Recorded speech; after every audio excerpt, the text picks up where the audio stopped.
नमस्कार दोस्तों, स्वागत है आप सभी का अपनी प्रोग्रेसिव एजुकेशन चैनल पर। मैं पूनम यादव आज आपके लिए लेकर के आई हूँ रीजनिंग का बेहतरीन टॉपिक जो कि ऑर्डर एंड रैंकिंग है। यदि आप एमपी पुलिस कांस्टेबल को टारगेट कर रहे हैं तो आपके लिए वीडियो बहुत ज़्यादा इंपॉर्टेंट होने वाली, क्योंकि आप सभी को पता है कि एमपी पुलिस कांस्टेबल में रीजनिंग जो है 30 से 35 के बीच में पूछी जाती है। तो आप समझ ही सकते हैं कि क्या रीजनिंग का लेवल आता है, किस तरीके के प्रश्न पूछे जाते हैं। तो हम बिल्कुल बेसिक से एडवांस लेवल तक करने वाले हैं।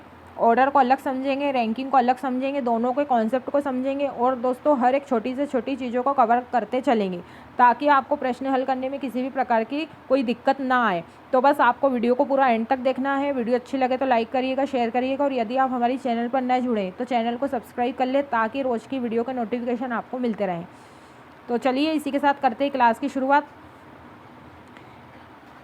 अब प्रश्नों को हल करने से पहले आपको कुछ बेसिक चीज़ों की जानकारी होना चाहिए दोस्तों, जो कि मैंने यहाँ पर नोट करके लिखा हुआ है। चाहे तो आप भी आपकी कॉपी में नोट डाउन कर सकते हैं। जब भी आपको प्रश्न में किंतु, परंतु, और, तथा, एवं, लेकिन इन शब्दों में से कोई शब्द दिख जाए तो समझ जाइएगा दोस्तों फर्स्ट पर्सन की बात कर रहा है। यदि आपको जो या जिसका दिख जाए तो समझ जाइएगा कि वो सेकंड पर्सन की बात कर रहा है। अब आप समझेंगे फर्स्ट पर्सन और सेकंड पर्सन क्या होता है। तो जब हम प्रश्नों को हल करेंगे तब आप इन शब्दों का अच्छे से मतलब समझ पाएंगे और ये आप बिल्कुल अपनी आंखों में छाप लो, दिलो दिमाग में बिठा लो। यदि आप ये सब चीज़ें समझ जाएंगे तो आपसे ऑर्डर एंड रैंकिंग तो क्या, आप सीटिंग अरेंजमेंट के प्रश्नों को भी आसानी से हल कर पाएंगे, क्योंकि सीटिंग अरेंजमेंट के प्रश्नों में भी यही सब शब्द देखने को मिलते हैं। वो कहते हैं ना, छोटी छोटी चीज़ों को इग्नोर करो तो एक बड़ा रूप ले लेती है। ऐसे ही जब ये प्रश्नों में छोटे छोटे शब्द को हम इग्नोर करते हैं तो हमारा आंसर गलत आ जाता, जो कि अब हमें वो गलती नहीं करनी है। अब हमें हर चीज़ समझना है। और दोस्तों फिर सिटिंग अरेंजमेंट में इन्हीं शब्दों के कारण हम समझ नहीं पाते कि कौन किसके दाईं ओर चौथा बेटा, कौन किसके बाईं ओर तीसरा बेटा है। तो आप ये अच्छे से समझ जाएंगे तो आपसे सिटिंग अरेंजमेंट भी आसानी से बन जाएगा। तो आप आपकी कॉपी में नोट डाउन कर सकते हैं। अब आते हैं हम प्रश्नों की ओर। प्रश्नों को दोस्तों हल करने से पहले एक एग्जाम्पल के थ्रू हम समझेंगे कि ऑर्डर कैसे क्या होता है, ऑर्डर को कैसे जमाया जाता है और इसको कैसे किया जाता है। तो प्रश्न है आपके सामने कि A B C D E हैं, इनमें से सभी को अलग अलग नंबर मिले हैं। ए को बी से कम लेकिन सी से अधिक अंक मिले हैं। डी को ई से अधिक नंबर मिले हैं तथा दूसरा कम अंक डी को मिले। अब आप देख सकते हैं कि यहाँ पर लेकिन शब्द आ गया। लेकिन अभी मैंने बताया था कि जब भी लेकिन आ जाए यानी वो फर्स्ट पर्सन की बात कर रहा है। अब इसमें फर्स्ट पर्सन कौन है, तो हमारा फर्स्ट पर्सन इसमें ए है। कौन है? ए है। तो हमारा इसमें फर्स्ट पर्सन ए है।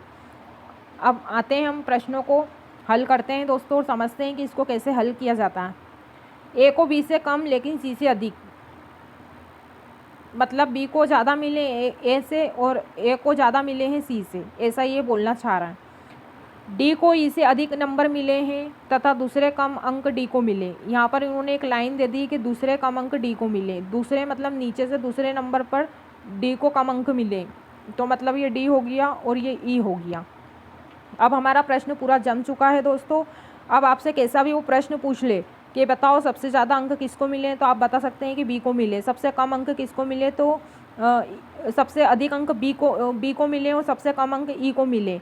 दूसरा कम अंक किसको मिले, तो डी को मिले। तो अब आप आसानी से बता सकते हैं, जैसा भी प्रश्न आए कि आपसे जैसा भी प्रश्न में पूछा जाए आप आसानी से बता सकते हैं। हमने बहुत अच्छे से इनको प्रश्नों को हल कर लिया है। और दोस्तों हम कैसे चलते हैं, हम चलते हैं बॉटम टू टॉप, मतलब सबसे अधिक नंबर वाला सबसे ऊपर रहेगा और सबसे कम अंक वाला सबसे नीचे रहेगा। तो डी के बारे में हमें बताया था कि डी जो है दूसरे कम अंक डी को मिले, तो दूसरा कम अंक डी को है तो हमने दूसरे नंबर पर डी को बिठा दिया। तो आई होप कि आपको इतनी सब चीज़ें समझ में आई होगी और हम आगे प्रश्नों को करेंगे और आप प्रश्नों के माध्यम से और अच्छे से सब चीज़ें समझते चलेंगे। बस आप वीडियो को पूरा एंड तक देखते चलिएगा। चलिए अब आते हैं हम प्रश्नों की ओर। तो पहला प्रश्न है आपकी स्क्रीन के सामने कि राकेश नितिन से लंबा है किंतु भरत जितना लंबा नहीं है। लोकेश राकेश से छोटा है किंतु गौरव से लंबा है। इनमें से सबसे बड़ा कौन? बस दोस्तों आपको प्रश्नों को अच्छे से पढ़ना है, प्रश्न की भाषा को समझना है और प्रश्नों को हल करना है। हमसे बोला गया है कि राकेश नितिन से लंबा है, तो हमने लिख दिया कि जो राकेश है ना वो नितिन से क्या है, लंबा है। किससे है? नितिन से है। तो हमने यहाँ पर लिख दिया कि राकेश नितिन से लंबा है। अब आगे क्या बोला है? किंतु। देख लो दोस्तों, फिर यहाँ पर किंतु शब्द आ गया। मैंने अभी आपको बताया था कि जब भी किंतु आ जाए मतलब वो फर्स्ट पर्सन की बात कर रहा हो। इसमें फर्स्ट पर्सन कौन है? राकेश है। तो ये बोल रहा है कि किंतु भरत जितना लंबा नहीं है। कौन? राकेश। तो मतलब भरत जो है राकेश से बड़ा है। लंबा है, तो ये हमने लिख दिया कि भरत जो है राकेश से लंबा है। लोकेश राकेश से छोटा है, लोकेश जो है वो राकेश से छोटा है। किंतु गौरव से लंबा है। किंतु आया फिर, यानी वो फर्स्ट पर्सन की बात कर रहा है और इसमें फर्स्ट पर्सन कौन है? लोकेश है। तो लोकेश जो है राकेश से छोटा है, तो हमने यहाँ पर लिख दिया कि राकेश बड़ा है किससे? लोकेश से। और लोकेश बड़ा है किससे? गौरव से। तो दोस्तों आप देख सकते हैं कि हमने कितनी आसानी से प्रश्न को जमा दिया। अब बस जैसा हमसे पूछा हम वैसा आंसर बता देंगे। इनमें से सबसे बड़ा कौन है? तो सबसे बड़ा कौन है? जो सबसे ऊपर है वो सबसे बड़ा है, तो भरत है। तो हमारा आंसर क्या आ जाएगा? B, D. सबसे बड़ा कौन है? भरत है। आई होप दोस्तों कि आपको इतनी सब चीज़ें समझ में आई होगी। बस आप समझते चलिएगा और आप आपकी तरफ से भी प्रैक्टिस करते चलिएगा। आज की क्लास देखने के बाद आप किसी भी किताब से क्वेश्चन, ऑर्डर एंड रैंकिंग के क्वेश्चन को हल कर लेना, आपसे सारे क्वेश्चन आसानी से बन जाएंगे। यदि आपने मेरी पूरी वीडियो देखी है तो आपसे सारे ऑर्डर एंड रैंकिंग के क्वेश्चन आसानी से बन जाएंगे, किसी भी प्रकार की कोई दिक्कत नहीं आएगी। बस आपको आपके स्तर पर प्रैक्टिस करनी है। जितनी ज़्यादा से ज़्यादा आप प्रैक्टिस करेंगे, उतने आपकी प्रैक्टिस करेंगे उतने आसानी से सब चीज़ें आसानी से हल होने लगेगी। अब आते हैं प्रश्न नंबर 2 पर कि एक पंक्ति में ए से ई तक 5 अलग अलग मकान हैं। ए बी के बाईं ओर है, ई सी के दाईं ओर है तथा ए के बाईं ओर है, बी डी के बाईं ओर है। मध्य में कौन सा मकान है? अब दोस्तों कई बच्चों को ये समझ नहीं आता है कि दायां क्या बायां क्या, तो मैं आपको दाएं बाएं के बारे में थोड़ा सा बता दूं। हमारा इधर से होता है लेफ़्ट और इधर से हमारा होता है राइट, इधर से हमारा होता है बायां और इधर से हमारा होता है दायां। आप भी खुद आपके हाथ को देखकर प्रैक्टिकली करिएगा कि दायां बायां क्या होता है। तो ये जब भी दोस्तों ये हमारा इधर से लेफ़्ट होता है, इधर से हमारा राइट होता है और इधर से हमारा लेफ़्ट होता है। तो दाएं बाएं में आपको कन्फ्यूज़न नहीं होना है। अब आते हैं हमारे प्रश्न की तरफ। हमसे बोला गया है कि ए जो है बी के बाईं ओर है, ए जो है बी के बाईं ओर है, तो हमने यहाँ पर लिख दिया कहीं भी बी को और इसके बाईं ओर लिख दिया ए को। आगे बढ़ते हैं। और ई सी के दाईं ओर है तथा ए के बाईं ओर है। जो ई है ना वो सी के दाईं ओर है और ए के बाईं ओर है, तो हमने लिख दिया कि सी के दाईं ओर कौन है? ई है। और इधर हो गया कि ए के बाईं ओर है। आगे बढ़ते हैं। बी डी के बाईं ओर है, बी जो है डी के बाईं ओर है, मतलब डी यहाँ पर है जब भी, तो ये इसके बाईं ओर है। तो बस हमारा क्वेश्चन जम चुका है। अब हमसे क्या पूछा है कि मध्य में कौन सा मकान है? तो मध्य में ए वाला मकान है। कौन सा मकान है? ए। तो हमारा आंसर हो जाएगा दोस्तों ए। देखा आपने हम कितनी आसानी से प्रश्नों को हल कर पा रहे हैं।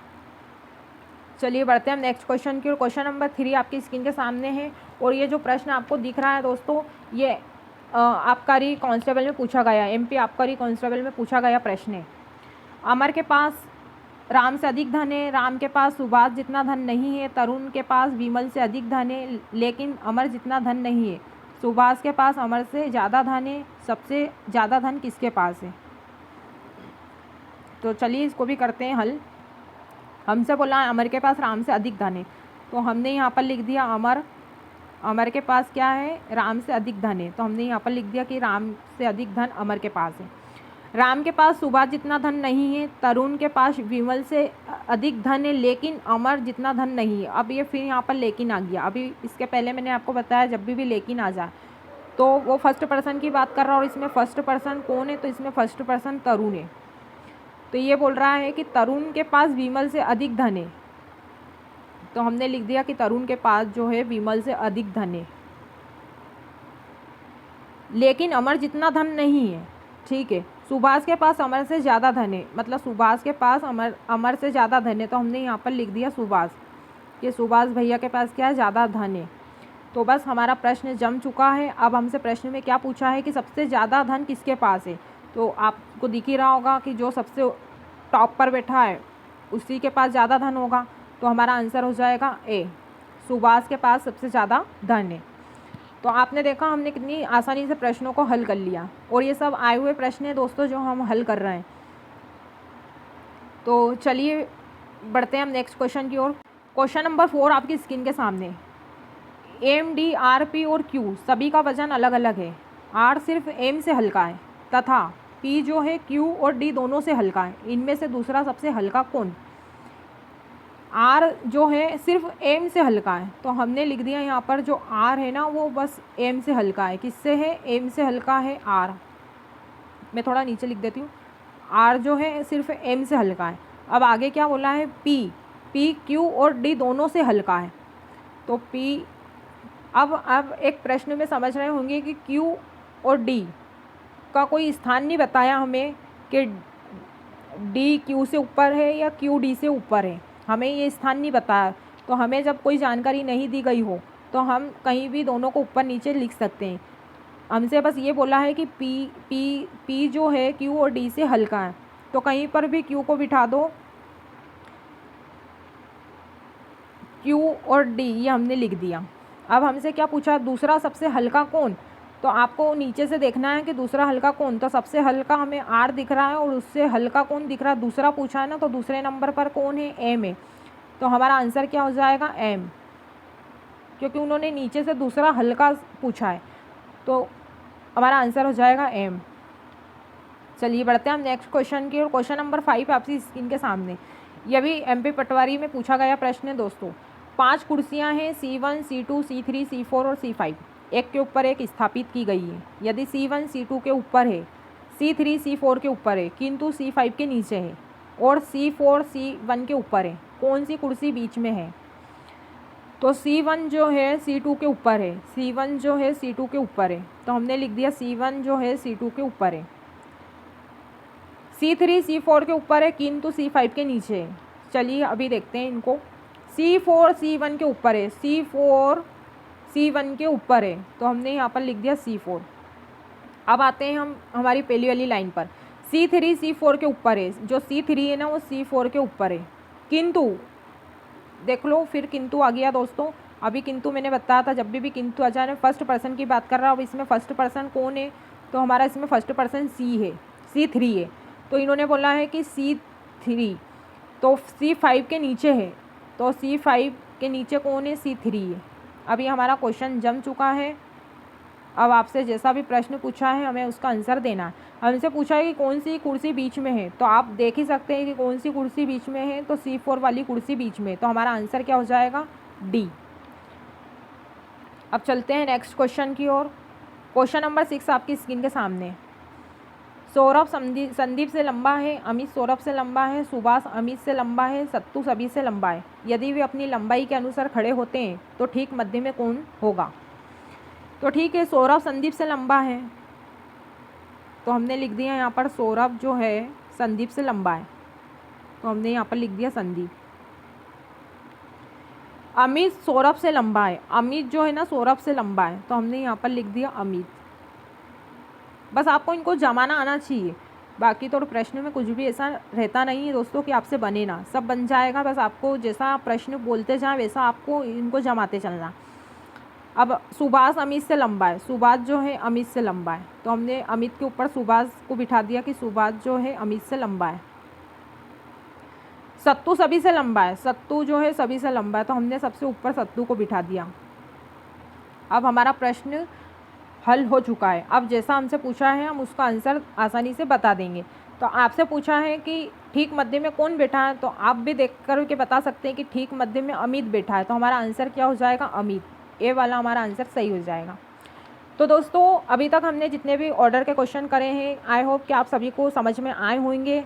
और अब आपसे जब भी प्रश्न में क्वेश्चन, जब भी एग्ज़ाम में आपसे क्वेश्चन पूछा जाएगा तो आप आसानी से हल कर सकते हैं। आई होप कि इसमें आपको किसी भी प्रकार की कोई दिक्कत नहीं आई होगी। हमने 6 प्रश्न करे हैं ऑर्डर से और आप सभी को अच्छे से समझ में आ गए होंगे। अब दोस्तों अब हम शुरू करने वाले हैं रैंकिंग। अब रैंकिंग की ओर हम चलते हैं और रैंकिंग को समझते हैं कि रैंकिंग क्या होता है, रैंकिंग को कैसे हल किया जाता है और इसका क्या कॉन्सेप्ट होता है।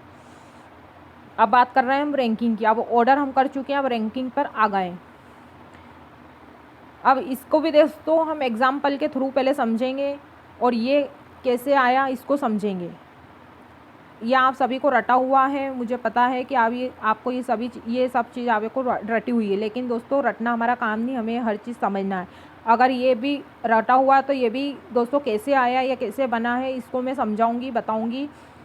तो आपको एग्जाम्पल के थ्रू आपको एक प्रश्न दिया हुआ है दोस्तों कि एक क्लास में 10 स्टूडेंट है, यदि राम लेफ़्ट से 4th प्लेस पर है तो राइट से उसका प्लेस क्या होगा। अभी कुछ देर पहले आपको लेफ़्ट और राइट के बारे में दोस्तों बताया था। एक बार और बता दूंगी कि इधर से हमारा लेफ़्ट होता है और इधर से हमारा राइट होता है, इधर से हमारा बायां होता है और इधर से हमारा क्या होता है, दायां होता है। अभी थोड़ी देर पहले मैंने आपको ही बताया। तो लेफ़्ट इधर से होता है, राइट हमारा इधर से होता है। तो हमसे प्रश्न में क्या बोल रहा है कि एक क्लास में 10 स्टूडेंट है, टोटल बच्चे 10 हैं, यदि राम लेफ़्ट से 4th प्लेस पर है तो राइट से उसका प्लेस क्या होगा। अब दोस्तों ऐसे प्रश्नों में आप आखिरी की लाइन में देखा करो कि वो किधर से प्लेस पूछ रहा है, राइट से पूछ रहा है या लेफ़्ट से पूछ रहा है। तो ये पूछ रहा है राइट से पूछ रहा है। तो ये मैं 10 स्टूडेंट बिठा देती हूँ यहाँ पर, 1 2 3 4 5 6 7 8 9 और ये 10। मैंने दोस्तों 10 स्टूडेंट यहाँ पर बिठा दिए हैं। आपको ये जो फार्मूला है जो लिखा हुआ है ये कैसे आया है ये मैं आपको बता रही हूँ, क्योंकि दोस्तों ये तो सभी को रटा है, लेकिन दोस्तों रटना हमारा काम नहीं, हमें क्या है हर चीज़ों को समझते चलना है। तो दोस्तों ये मैंने 10 बच्चे यहाँ पर बिठा दिए हैं। अब ये बोल रहा है कि जो राम है, राम जो है लेफ़्ट से 4th प्लेस पर है, तो मैंने ये हमारा लेफ़्ट होता है और ये हमारा राइट होता है। तो लेफ़्ट से 4th प्लेस पर है तो ये हमारा 1 हो गया, ये 2 हो गया, ये 3 हो गया, ये 4 हो गया और यहाँ पर हमारा राम बेटा है। कौन बेटा है, राम बेटा है। अब इन्होंने क्या पूछा, राइट से उसका प्लेस क्या होगा, तो राइट से बताना है। अब हमें इधर से बताना है। तो जब मैं राइट से उसको काउंट करती हूँ तो 1 2 3 4 5 6 और ये 7। तो दोस्तों जब मैं राइट से उसको काउंट करती हूँ तो वो 7वें प्लेस पर आता है। जब मैं उसको राइट से काउंट करती हूँ तो उसका जो स्थान है वो 7वें प्लेस पर आता है, 7th प्लेस पर आता है। तो अभी हमारे कहने बच्चे कितने हैं टोटल, तो हमारे कहने अभी बच्चे हमारे कहने अभी 10, टोटल बच्चे कितने हैं हमारे कहने 10 बच्चे हमारे कहने टोटल 10 बच्चे। 10 में से मैं अगर 4 माइनस कर दूँ तो मेरे कहने 6 निकल के आएगा। लेकिन जब मेरे से तो राइट प्लेस पूछा है, तो जब मैं राइट से काउंट करती हूँ तो मेरे कहने 7वां प्लेस आता है। तो दोस्तों मैं अगर इसमें 1 प्लस कर दूँगी तो मेरे को पता चल जाएगा उसका 7 प्लेस है। तो जब भी दोस्तों ये फार्मूला बना है, ये फार्मूला इससे बना है कि जब भी आपसे राइट प्लेस पूछे तो टोटल में से आप लेफ़्ट माइनस कर दो, +1 कर दो तो आपका आंसर आ जाएगा। तो ये फार्मूला कैसे बना, ये इतनी सब चीज़ें मैंने आपको करके बताई कि उसका लेफ़्ट से प्लेस 4th है और राइट से मैंने काउंट करा तो 7th प्लेस पर आ रहा है। तो जब मैंने 10 में से 4 माइनस करा तो मेरे को 6 मिला, लेकिन मुझे तो 7 प्लेस ही है तो मैंने उसमें 1 ऐड कर दिया तो मेरे कहने 7th आ गया। तब जो दोस्तों ये फार्मूला बना है। आई होप कि आपको अब इतनी सब चीज़ें समझ में आई होगी। अब चलते हैं प्रश्नों की ओर। अभी हमने राइट प्लेस निकालना सीखा है, अब लेफ़्ट प्लेस कैसे निकालेंगे अब वो देखते हैं। कॉन्सेप्ट वही है। अब हमें टोटल में से राइट माइनस कर देंगे तो +1 कर देंगे तो हमारे कहने लेफ़्ट वाला निकल के आ जाएगा। तो एक क्लास में 30 स्टूडेंट है, राधा का राइट से 15 प्लेस पर है तो लेफ़्ट से उसका प्लेस क्या। अब लेफ़्ट से बताना है। अभी हमने राइट से वाला देखा था, अब लेफ़्ट से क्या है। तो ठीक है, अब दोस्तों कॉन्सेप्ट तो मैंने अभी इसके पहले आपको बता ही दिया है कि कॉन्सेप्ट क्या होता है इन फार्मूलों का। तो हम कॉन्सेप्ट तो देख चुके हैं, अब हम डायरेक्ट प्रश्नों को हल करेंगे। जब भी टोटल में से आप राइट वाला माइनस कर दोगे, +1 कर दोगे तो आपको लेफ़्ट वाला मिल जाएगा। तो टोटल बच्चे कितने हमारे कहने 30 है। 30 में से हमको राइट वाली पोजीशन दी तो हम राइट वाले को क्या करेंगे, माइनस कर देंगे। तो हमने 30 में से 15 अगर मैंने माइनस कर दिया तो मेरे कहने निकल के आया 15। अब 15 में से दोस्तों जब मैं एक प्लस कर दूँगी तो मेरे कहने निकल के आ जाएगा 16। तो उसका किधर से पूछा, लेफ़्ट से उसका प्लेस क्या होगा, तो लेफ़्ट से उसका प्लेस क्या होगा, 16 होगा। तो हमारा आंसर आ गया दोस्तों डी। तो आई होप कि आपको इतनी सब चीज़ें समझ में आई होगी, ये फार्मूले कैसे बने। अब आपको कभी भी एग्ज़ाम में प्रश्न आ जाए तो आपसे ये बन जाएंगे। चलिए बढ़ते हैं नेक्स्ट क्वेश्चन की ओर। क्वेश्चन नंबर 8 आपकी स्क्रीन के सामने। मोहित एक क्लास में लेफ़्ट से 20 और राइट से 10th प्लेस पर है, तो क्लास में टोटल स्टूडेंट कितने। अब आपसे टोटल पूछा है, अभी हमसे लेफ़्ट राइट ये पूछा था, अब हमसे टोटल स्टूडेंट पूछेंगे कि टोटल स्टूडेंट कितने। तो जब भी दोस्तों टोटल स्टूडेंट निकालना हो तो टोटल में से लेफ़्ट और राइट को प्लस करके -1 कर दो तो आपको टोटल बच्चे मिल जाएंगे। अब ये कैसे बना है, अभी आप उसको समझते हैं। अब एक क्लास में मोहित लेफ़्ट से 20 है, तो मैंने इधर लिख दिया मोहित 20 है किधर से, लेफ़्ट से, और राइट से मोहित कितना है, तो 10th प्लेस पर है। लेफ़्ट से 20 और राइट से 10th प्लेस पर है, तो क्लास में कितने बच्चे हैं। अब आप दोस्तों समझो कि एक ही मोहित है, मोहित एक है, लेकिन वो मोहित एक है लेकिन दोनों प्लेस पर काउंट हो रहा है, इधर से भी लेफ़्ट से भी काउंट हो रहा है और राइट से भी काउंट हो रहा है, लेकिन मोहित तो एक ही है। तो जब एक ही लड़का है तो दो दो जगह पर कैसे बैठ सकता है, तो इसलिए दोस्तों ये फार्मूला बना। तो एक ही लड़का है और वो 2 प्लेस पर बैठा है, तो वो एक ही व्यक्ति 2 प्लेस पर कैसे हो सकता है। तो दोस्तों तो इसलिए फार्मूला बना कि जब भी लेफ़्ट और राइट को हम प्लस कर देंगे, लेफ़्ट और राइट को प्लस करके -1 कर देंगे तो हमारे कने आंसर आ जाएगा। तो 20 और 10 30 होता है दोस्तों, और 30 में से मैंने एक जब माइनस कर दिया तो मेरे कने निकल के आ गया 29। तो हमारा आंसर हो जाएगा डी। दोस्तों इसमें कुछ ऑप्शन में थोड़ी मिस्टेक है, तो आप सही कर लेना, हमारा आंसर आ जाएगा 29। हमारा आंसर सही क्या होगा, 29।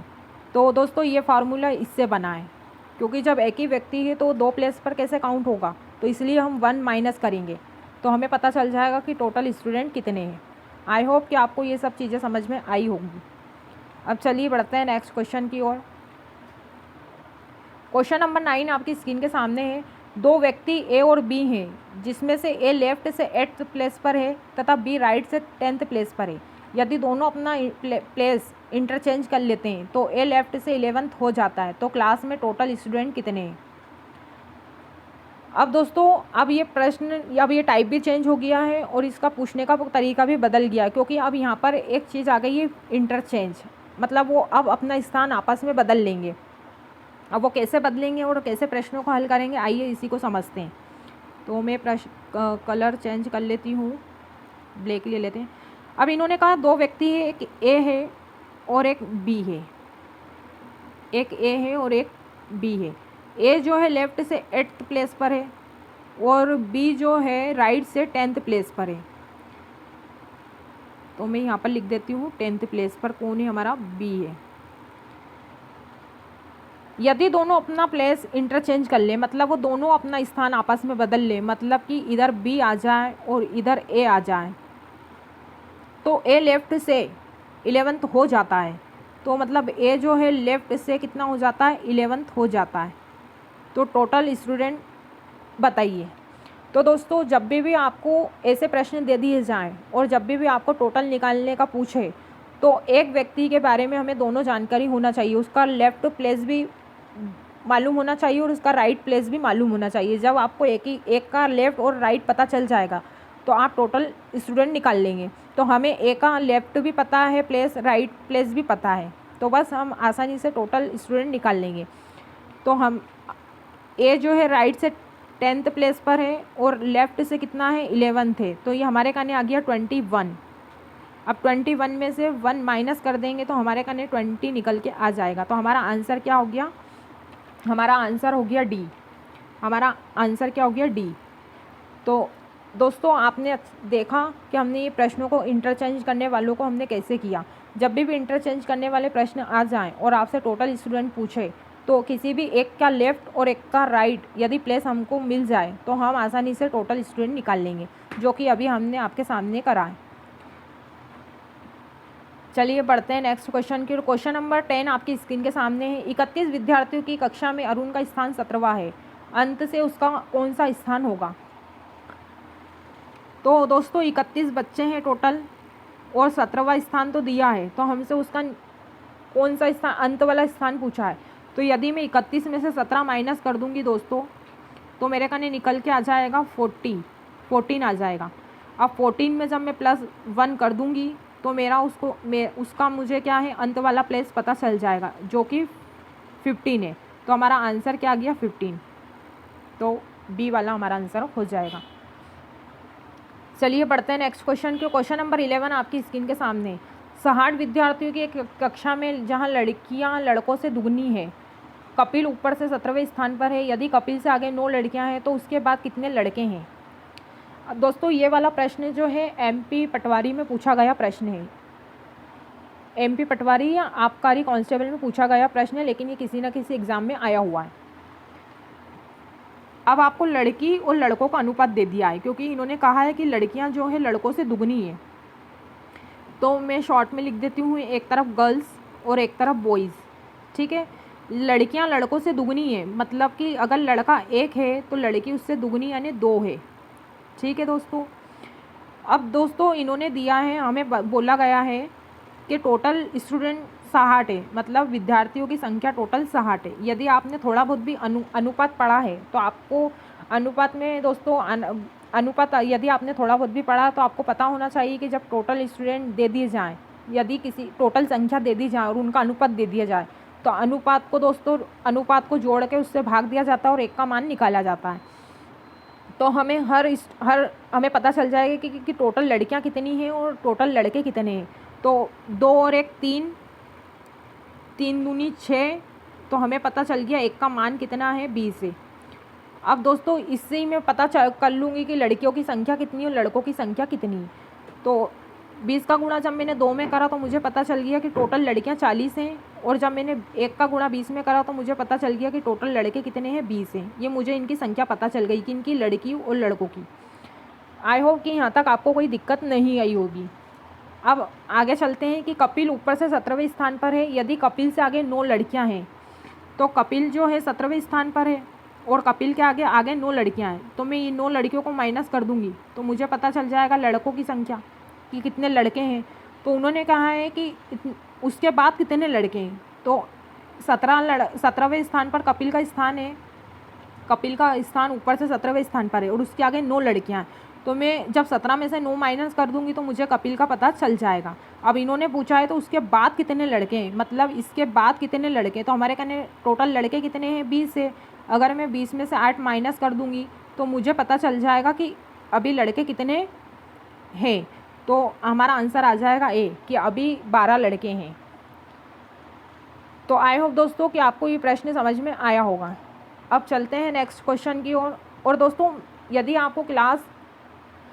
आपको समझ में नहीं आ रहा है तो आप बार बार क्लास को देखिएगा। जितनी भी बार आप रिवाइज़ करेंगे आपसे हर क्वेश्चन बन जाएगा। और सबसे पहले तो आप प्रश्नों को अच्छे से पढ़िए। एक बार समझ नहीं आ रहा 2 बार पढ़िए, 2 बार नहीं आ रहा 3 बार पढ़िए, लेकिन प्रश्नों को अच्छे से पढ़िएगा। प्रश्न नंबर 12 आपकी स्क्रीन के सामने। एक कक्षा में शंकर ऊपर से 16वें स्थान पर है और नीचे से 49वें स्थान पर बैठा है। कक्षा में कुल कितने छात्र हैं? तो ऊपर से शंकर 16वें स्थान पर है और नीचे से 49वें स्थान पर है। तो हमें कक्षा में कुल छात्रों की संख्या बतानी है। तो बस हम 16 को और 49 को प्लस करेंगे दोस्तों, तो हमें निकल कर आएगा कि 65। अब टोटल स्टूडेंट निकालना, और टोटल स्टूडेंट में से हम एक माइनस करते हैं। और ये माइनस क्यों करते हैं, क्योंकि ये मैं पहले ही शुरू में कॉन्सेप्ट में बता चुकी हूँ। तो 65 बच्चों में से अगर मैं एक माइनस कर दूंगी तो मुझे पता चल जाएगा कि 64 स्टूडेंट हैं, कुल छात्र 64 है। तो हमारा आंसर आ गया बी 64। चलिए अब बढ़ते हैं नेक्स्ट क्वेश्चन की ओर। आज की क्लास का अंतिम प्रश्न आपकी स्क्रीन के सामने है दोस्तों। लड़कों की एक पंक्ति में श्याम पंक्ति के दोनों छोरों पर 10वें स्थान पर है। पंक्ति में कितने लड़के हैं?